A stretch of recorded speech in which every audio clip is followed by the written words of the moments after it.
Olá, tudo bom? Meu nome é Fabrício, estou aí fazendo a minha primeira aula eh, sobre componentes do computador, tá? Para a disciplina de hardware, para o primeiro semestre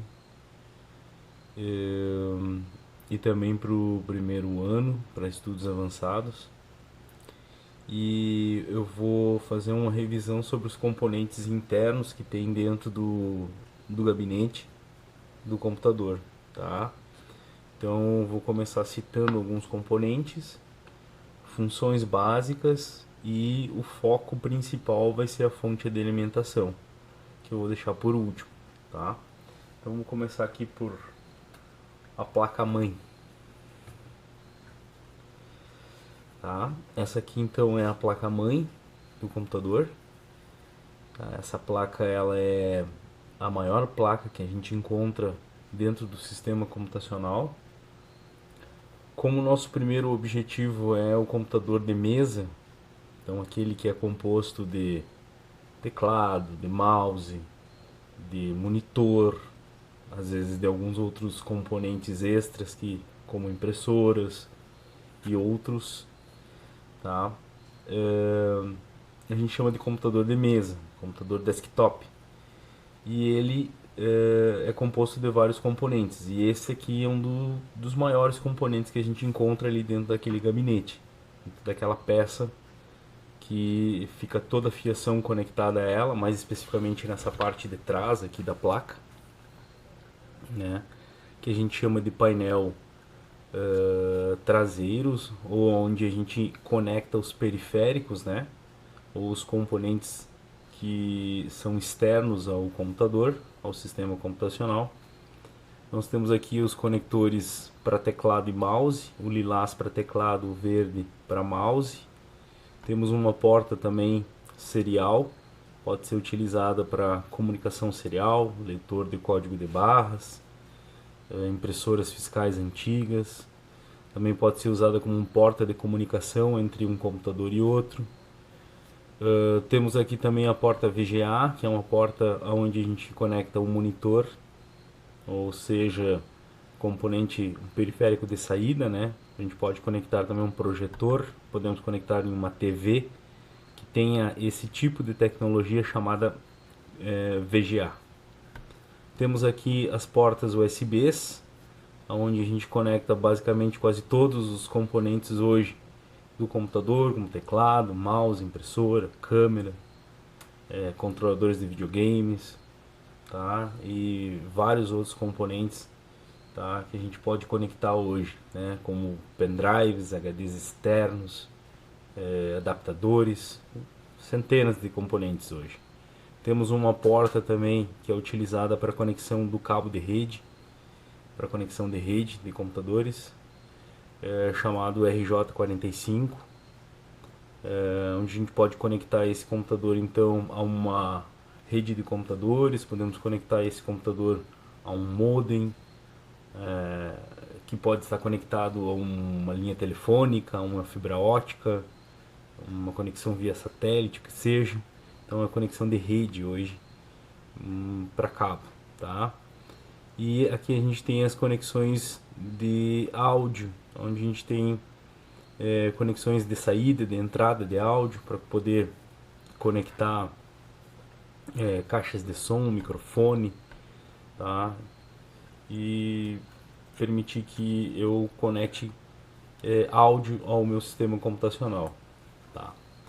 Bom, essa placa é composta de uma série de componentes eletrônicos, tá? Uma série de encaixes, de conexões, que a gente vai estudar mais adiante, né? Especificamente as placas. A gente salienta aqui um componente que sempre se destaca, né? Que é o cooler, que é esse ventilador.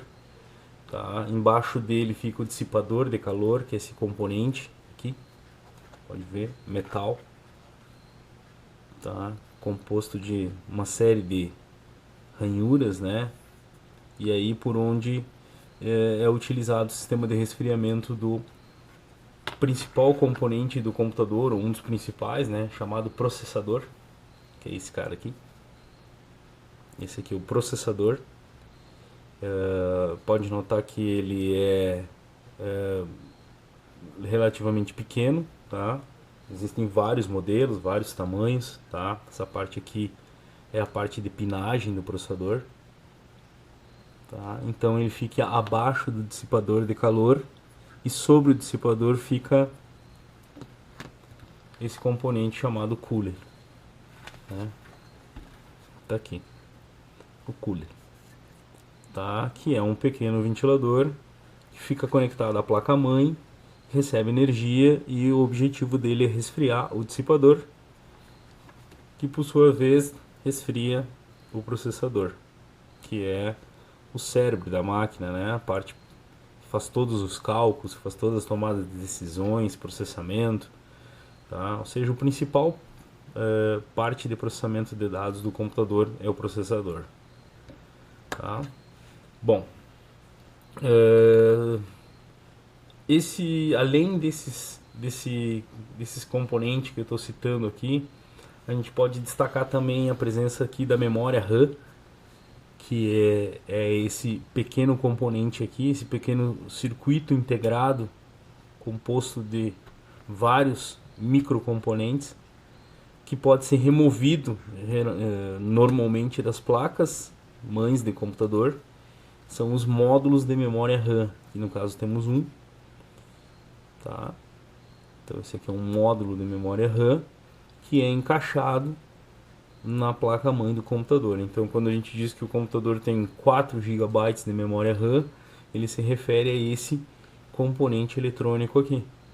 Esse componente ele é o meio, tá, onde a gente vai futuramente armazenar tudo aquilo que a gente está processando no nosso computador, tudo aquilo que a gente está enxergando na tela, né? Tudo aquilo que eu estou trabalhando vai ficar nesse componente aqui. E esse componente é encaixado na memória, na placa-mãe, tá? Através de um slot de memória, tá?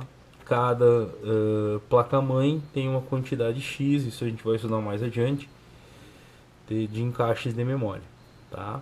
Uma característica dessa memória RAM é que ela é uma memória volátil, ela é uma memória que tem só vai permanecer, só vai existir enquanto houver energia, enquanto o computador estiver ligado e estiver recebendo algum tipo de energia e estiver funcionando corretamente, né? Então é uma memória temporária. A outra memória que a gente tem no computador, tá, é o disco rígido ou HD, tá, que é um componente bem robusto, né, de metal aqui do sistema computacional. Disco rígido, tá? Ele é responsável por armazenar tudo aquilo que fica gravado permanentemente no computador. Então, por exemplo, tuas fotos, vídeos, os programas que estão instalados no computador, tudo isso fica gravado permanentemente aqui no disco, tá? A gente pode chamar ele de HD, a gente pode chamar de disco rígido, tá? Ele também é medido tem uma capacidade e é uma parte muito importante do sistema computacional, tá? Ele se conecta à placa-mãe, tá? Por meio de um cabo que a gente vai estudar mais adiante, tá? Que é esse cabo aqui, ó. Então esse aqui é um cabo de dados que vai ser responsável por interligar o meu HD, o meu disco rígido, com a minha placa-mãe. Diferente do processador. O processador, futuramente, a gente vai estudar que ele tem um soquete, né, para ser encaixado, tá? Viu que aqui no outro exemplo eu citei o módulo de memória RAM, né, que também é encaixado em um slot de memória RAM, né? Então isso é importante saber. Bom, então placa-mãe. Além da placa-mãe, a gente tem outras placas que podem vir também no sistema computacional, que a gente chama de placas de expansão. Tá? Essas placas elas são utilizadas para adquirir outra funcionalidade ao meu sistema computacional, minha placa-mãe. Caso ela tenha de repente e eu queira agregar alguma outra, tá? Eu posso agregar através de placas de expansão, que são placas que às vezes também compõem o sistema computacional. Aqui temos mais um exemplo, tá? Esse aqui já com um sistema de resfriamento próprio, né? Viu? Conectores, tudo para permitir encaixe de periféricos e coisas do tipo, placas de expansão.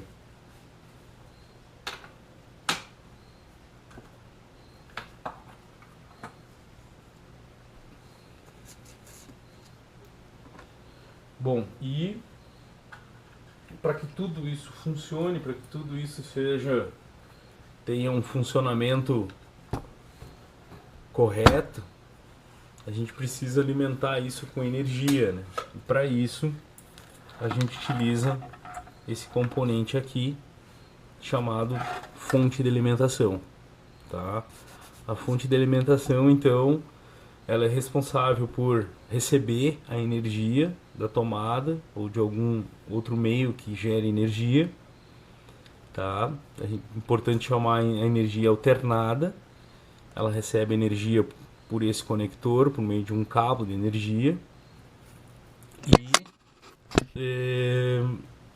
ela é convertida em energia contínua. Então a gente costuma chamar que ela é um conversor de energia. Ela recebe uma tensão alternada da tomada, vinda da tua tomada, da tua residência, recebe uma conversão nessa tensão e essa tensão passa a ser contínua. Então a saída dessa tensão contínua. Então esse monte de cabos coloridos que tem aqui são responsáveis por gerarem essa tensão que o computador, que a placa-mãe, que os componentes que dependem da placa-mãe e os componentes que fazem parte do sistema necessitam de energia para funcionar.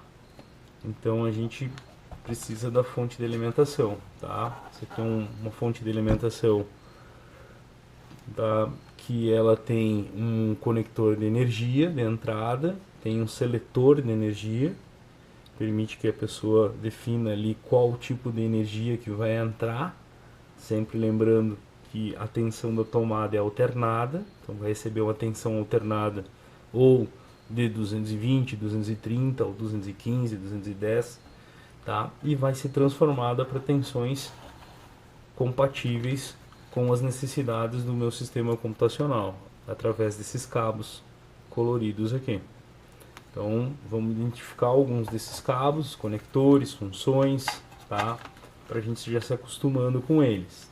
Bom, começamos sempre por esse aqui, que é o maior cabo, o cabo que tem mais fios, né, conectados a ele, tá?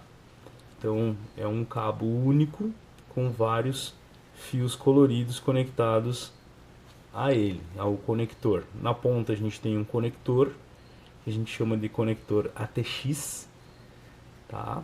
Esse conector é responsável por alimentar de energia a placa-mãe.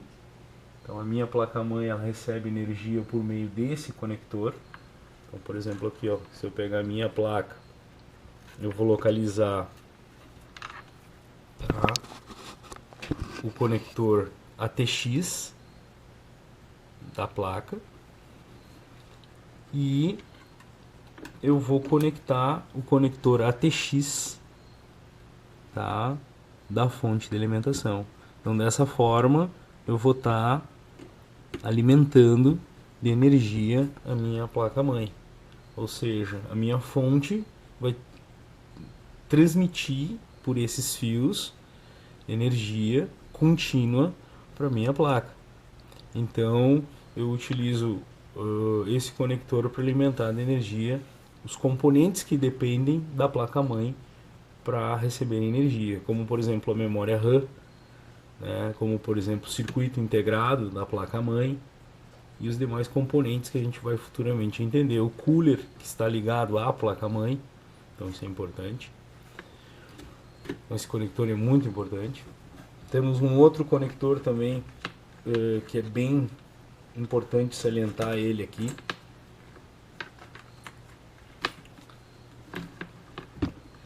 Que é o conector ATX 12 volts, que é esse aqui. Tá? Esse conector ele possui 4 pinos, tá? E ele é responsável por alimentar de energia o meu processador. Então esse conector aqui, ATX, ele pode ser de 4 ou de 8 pinos também, tá? Pode ser chamado de conector EPS também, e ele é responsável por alimentar o processador. Então, além das vias de alimentação vindas pelo ATX de 24 pinos, que vai até o processador e vai até o restante dos componentes, ele precisa esse conector extra para alimentar de energia o processador. Então, é importante também, tá? Temos também aqui, ó, alguns conectores que são utilizados para alimentar de energia as mídias de armazenamento de dados, tá? Leitores ópticos. Então nós temos aqui os conectores, dois modelinhos de conectores bem comuns hoje, né? Tá? Temos esse aqui, o conector Molex, que é responsável por alimentar dispositivos de tecnologia IDE, tecnologias paralelas, tá? As tecnologias mais antigas, né? Hoje elas não são utilizadas, são obsoletas já, né? Não estão no mercado. E temos hoje o padrão, que é o conector Power SATA, que é o que tem hoje disponível para alimentar de energia os dispositivos, como por exemplo o disco rígido, né? O disco rígido ele precisa de uma alimentação extra, e essa alimentação é vinda né, criada, né, no caso é vinda da fonte. Então a fonte de alimentação gera essa energia, cria essa energia e alimenta o meu HD. Então esse conector aqui é o Power SATA e ele é responsável por alimentar de energia o meu disco rígido, tá, do meu sistema computacional, tá? Então isso é importante, sempre ter essa ideia, tá? Do Molex, tá? E do Power SATA. O Molex tecnologia antiga, já fora do mercado. O Power SATA tecnologia atual, tá? Então o fininho esse aqui com terminais em vez de pinos, né? É a tecnologia atual, tecnologia mais fina, para HDs mais eficientes e coisas maiores, mais capacidades, né? E essa é a tecnologia antiga. Além desses conectores, a gente pode também se deparar com esse, que ele pode ser chamado de conector FDD, tá? Que é o Flop Drive Disk, né? Que é o conector do drive de disquete. Ele pode ser usado para várias funções, ele pode ser usado para alimentar um cooler, né? um cooler, ou seja, um ventilador de gabinete, ou pode ser utilizado para alimentar LEDs, e várias funcionalidades ele pode ser atribuído a ele. E nessa fonte também ele tem um conector chamado PCI. Esse conector PCI ele é de 6, tá? Ou de 8 pino, né? Ou seja, 6 mais 2. E ele é o conector PCI, ou conector PEG, que é utilizado para alimentar placas de expansão de vídeo, né? Placas de alta performance, placas usadas para jogos, para alta performance e alto processamento gráfico.